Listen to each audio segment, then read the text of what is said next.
Radio Département, premier partenaire du sport en Sarthe.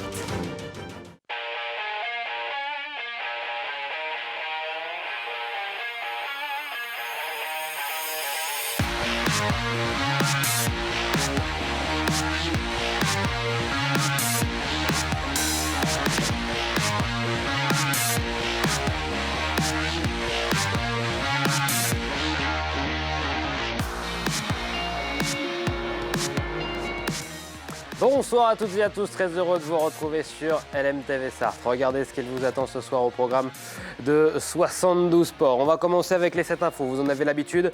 La partie actualité de cette émission parlera de foot, de basket, de biathlon. Et oui, en Sarthe, on peut parler de biathlon. Et de karaté. Notre invité de cette première partie, ça sera Romain Quette qui viendra débriefer la rencontre du Mans FC et celle du MSB. Deuxième partie de cette émission, un invité, Jean-Noël Greneche, qui viendra nous parler du championnat de France de cross-country réservé aux agents territoriaux. Ça s'est passé en Sarthe du côté de Lavarée. Ça sera pour la deuxième partie de cette émission. Ensuite, la suite avec la carte des sports, notamment les événements à suivre cette semaine en Sarthe. Et puis, en quatrième partie d'émission, j'ai testé pour vous, non pas du tennis, un dérivé du tennis, le padel, une discipline qui est de plus en plus en vogue en France et un petit peu partout dans le monde. Voilà, c'est parti. Et on commence évidemment avec les 7 infos.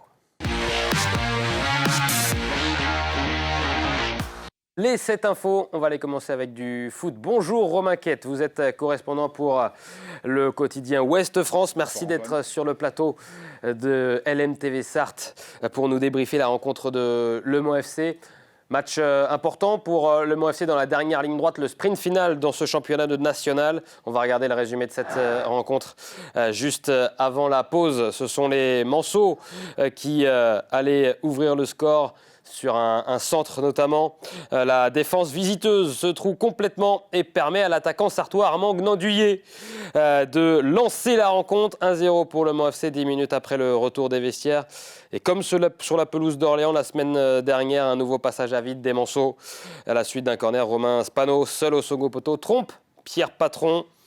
5 minutes plus tard, les locaux craquent encore sur une erreur de relance. Romain Spano inscrit son doublé 2-1 pour Annecy. La réaction des hommes de Chris est intervenue à 15 minutes de la fin du match. Lancé dans la surface de réparation, Hamza Afidi trouve parfaitement Julio Donissa. La reprise de volée, demi-volée au fond des filets. 2-2, le score en restera là. Deuxième match nul consécutif pour les 100 et or et un quatrième match sans succès. Prochain rendez-vous, ça sera vendredi sur la pelouse de Villefranche. Match nul, logique, plutôt logique, Romain? Plutôt logique. Après, ça a été très compliqué. Les 20 premières minutes ont été très compliquées pour Le Mans FC, qui a eu du mal à se défaire du pressing d'Annecy. Ceci dit, les Manceaux ont eu le mérite de ne rien lâcher et de voir la marque par Gnanduillet. On pourra regretter quand même ces deux erreurs totalement évitables, cette absence de marquage sur le premier but de Spano et cette mauvaise relance des Benetala qui met l'attaquant au Savoyard dans des bonnes dispositions pour inscrire le deuxième but. On va écouter la réaction de l'entraîneur du Mans FC, Chris, après la rencontre. En face, il a une belle équipe. Il a une équipe qui joue la montée. C'est le 12e du championnat. Donc, on savait qu'on allait retrouver une équipe bien en place, bien organisée, compacte. Et on savait aussi que c'est une équipe qui joue vite vers l'avant, c'est une équipe qui joue plutôt la transition, joue direct. Et le monde des erreurs, voilà, ça les paye cher. Et malheureusement, on a fait des erreurs. Et le résultat nul. Voilà, mais par rapport au match, je trouvais que les joueurs ont été concentrés, étaient attentifs à tout. Il y a eu des hauts et des bas. Mais bon, quand une équipe qui vient d'une performance positive, il fallait être plus attentif. Romain, encore une ouverture du score pour Le Mans FC qui ne parvient pas encore une fois à conserver le score. Non, on pourra regretter pour Le Mans FC, c'est 7 points de perdus après avoir ouvert la marque, ce qui aurait mis Le Mans dans de bonnes dispositions, puisque Le Mans pourrait être à l'heure actuelle 3e, limite 2e. Donc ça veut dire que déjà, vous seriez plus à l'aise pour espérer jouer la montée. On va regarder le classement de ce championnat de national. Les Lavallois qui sont en tête de ce championnat, 52 points devant Annecy, qui revient 2e et 3e Bourg-en-Bresse, 4e Concarneau, Villefranche c'est 5e et Le Mans qui descend malheureusement dans ce classement. Le Mans FC qui se retrouve 7e avec 42 points. C'est encore faisable, Romain, à 5 matchs de la fin de ce championnat? Il reste 15, tout est faisable. Il reste 15 points à prendre. Voilà. Donc au Manceau de faire carton plein. Par contre, voilà, ils sont plus maîtres de leur destin.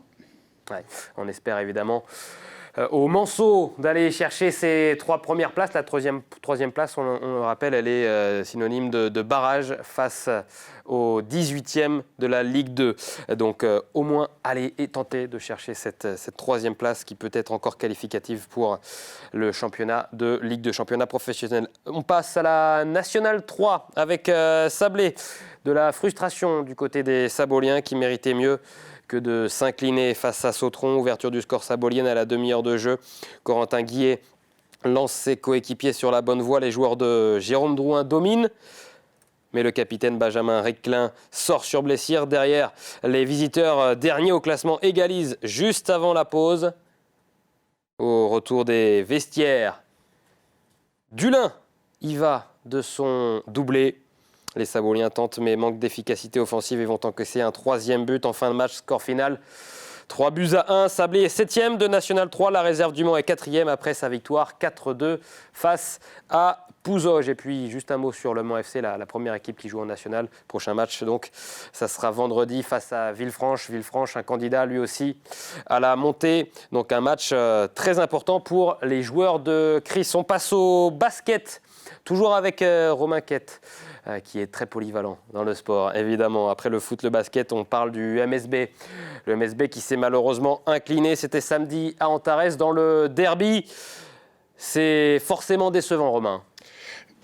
Disons que l'actualité du MSB se passe beaucoup à l'infirmerie, puisqu'on dénombre quand même pas mal d'absences. Et encore Tarpey, Bansforce sur le flanc. Enfin, voilà. Maintenant, il faut rajouter à cela Gauzin. Lamarodome était absent samedi dernier, qui va revenir enfin pour Limoges. Donc voilà, c'est compliqué pour Le Mans qui est fatigué puisque avec un effectif diminué, on demande beaucoup aux joueurs présents sur le terrain. Avec une deuxième mi-temps très compliquée, c'est ce qui pénalise les joueurs d'Éric Delort notamment. Oui, voilà. Jusqu'à la 25e, Le Mans était dans le coup pour arracher la victoire. Et puis il y a eu cette baisse de régime, cette accélération des Choletais qui a été fatale au Manceau. Et voilà, en matchant avec 7 éléments professionnels, c'est tout de suite beaucoup plus compliqué. On va écouter la réaction du coach Manceau, Éric Delort. Je pense qu'on fait plutôt une bonne première mi-temps. Alors tu as toujours un petit peu mieux, un petit peu moins bien, mais au final c'était assez constant. Par contre, je nous ai vus déjà en fin de première mi-temps avec tous les mains sur les genoux, donc je me suis dit, deuxième mi-temps ça va être compliqué, et malheureusement ça l'a été.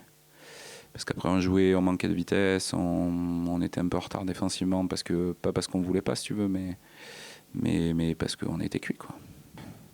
Mais on essaye, tu vois, on y va, tu vois. Troisième défaite consécutive, hélas, pour les joueurs d'Éric Delort. Qu'est-ce qu'il se passe, Romain ? C'est la condition physique ? Tout simplement, il y a moins de joueurs présents aux entraînements. On sollicite beaucoup plus les éléments qui sont valides. Et puis, d'enchaîner les défaites, du coup, ça ne vous met pas forcément dans des bonnes dispositions psychologiques, même si on sent plus de la déception au Mans que de l'abattement. Ouais, donc ça c'est encore encourageant pour les joueurs d'Éric Delort qu'on écoute à propos des playoffs. D'abord, on va regarder le classement. Pardon, j'ai fait une frayeur en régie. On va regarder le classement de ce championnat de Betclic.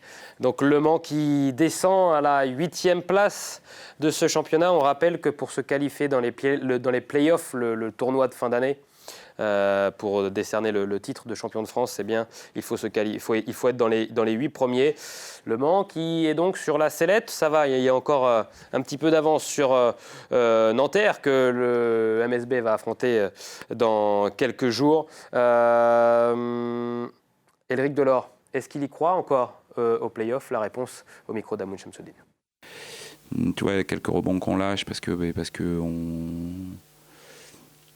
on est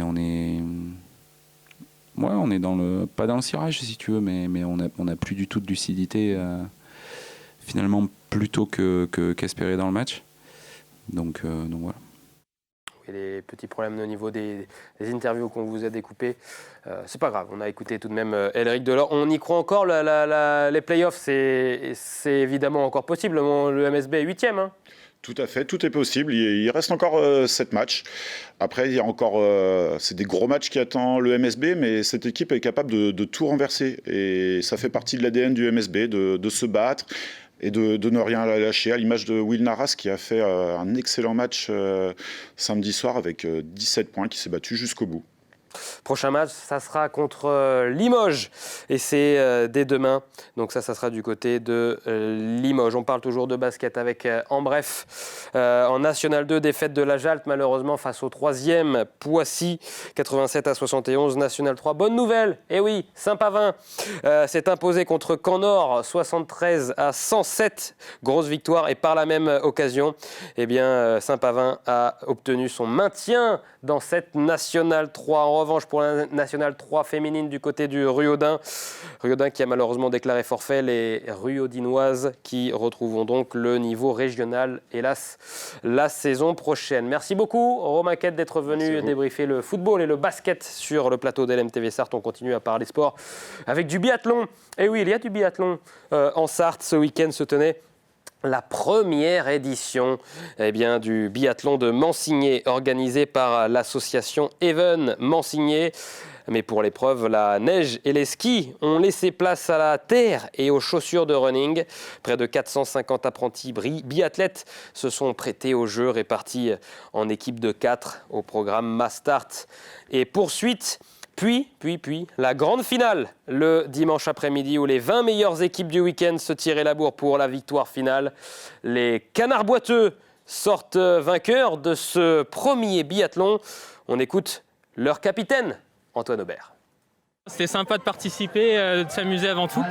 Donc c'était ça ce qui comptait. Puis vu qu'on est un peu compétiteur dans l'âme, on a essayé de donner le meilleur et on était assez surpris de pouvoir enchaîner les séries plus la finale sans être trop cuit, même si à la fin c'était dur quand même. C'est hyper intense et puis en plus le parcours avec plein de relances, plein de virages, donc ça puise vachement dans les mollets et ouais, la répétition. Et on ne s'attendait pas pour la finale que ce soit un double relais. Donc non, c'était assez éreintant, assez éprouvant sur la fin, mais c'était super intéressant avec les retours qu'il y a sur le tir. Une équipe qui repasse devant, on repasse devant et ainsi de suite, les tours de pénalité, tout ça. Ça rend accessible pour des gens qui habitent loin de la montagne cette discipline-là. Et puis pour les gens qui aiment bien courir, parce que c'est quand même technique le ski, le skating. Et du coup là c'est vraiment abordable pour tout le monde, quoi. Pas besoin d'aller à la montagne. Ça donne envie d'essayer. Le rendez-vous est pris peut-être pour l'année prochaine. On va peut-être monter une équipe avec des amis pour le deuxième biathlon de Mansigné. On parle de cyclisme avec le circuit cycliste Sarthe Pédaloire qui s'est terminé il y a quelques jours. Vous l'avez vécu en direct sur nos antennes. Merci d'avoir été si nombreux à nous regarder chaque jour. Première étape à Mamers, remportée par le Danois Mats Pedersen devant Benoît Cosnefroy qui fait d'ailleurs deuxième de l'Amstel Gold Race hier. Troisième place pour Axel Zinglet. Mats Pedersen qui enfile donc le maillot jaune de leader au soir de la première étape. Eh bien, c'est lui qui lance le sprint de très loin sur la deuxième avec donc cette arrivée au Lude. Mais il est repris par Olaf Koy, le jeune sprinter néerlandais qui s'offre sa première victoire de la saison. Le sprinter de la Jumbo-Visma. Qui ne va pas remporter une deuxième étape tout de suite parce que la troisième à Sablé-sur-Sarthe, on a cru au jeune français Kevin Vauquelin parti dans le dernier kilomètre. Regardez, il est rattrapé à 2 mètres de la ligne seulement par Mats Pedersen, le leader du classement général qui conforte donc son maillot jaune de leader. Quatrième et dernière étape de folie, une chute à 4 km de l'arrivée qui condamne Mats Pedersen. Olaf Koy s'en sort bien, vient gagner l'étape et vient faire coup double en remportant le classement général. Et oui, on va regarder le maillot jaune donc, qui s'impose lors de ce circuit cycliste Sarthe Pays de la Loire, Olaf Koy, donc qui prend 2 victoires d'étape, plus le classement général avec 8 secondes d'avance sur le Français Benoît Cosnefroy, 14 secondes d'avance sur Sandro Meurice, et puis la belle, très belle 4e place de notre Sartois, Jérémy Levaux, le sociétaire de la formation Gosport Roubaix-Lille Métropole, qui vient prendre une très belle 4e place au classement général de ce 68e circuit cycliste Sarthe Pays de la Loire. Le off sur les maillots distinctifs, les amis, avec évidemment le maillot vert qui a été remis à Mads Pedersen. C'est Benoît Cosnefroy qui le tient. Maillot jaune sur les épaules de Olaf Koy, et puis le maillot rose de meilleur grimpeur. Et lui sur les épaules de Maël Guégan du team Unante Atlantique. Voilà pour la page cyclisme. Un mot de karaté pour terminer cette partie actualité avec les championnats de France seniors qui se sont déroulés samedi et dimanche à Bourges avec le Samouraï 2000.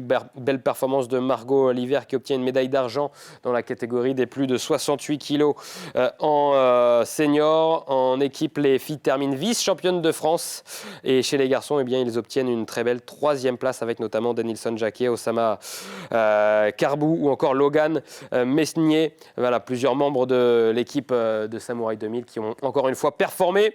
C'était donc à Bourges pour les championnats de France seniors. Merci à toutes et à tous d'avoir suivi cette première partie actualité. La deuxième, on retrouve notre invité Jean-Noël Grenèche pour nous parler de cross-country avec les championnats de France de cross-country réservés aux agents territoriaux qui se sont déroulés en Sarthe du côté de la Varée. À tout de suite.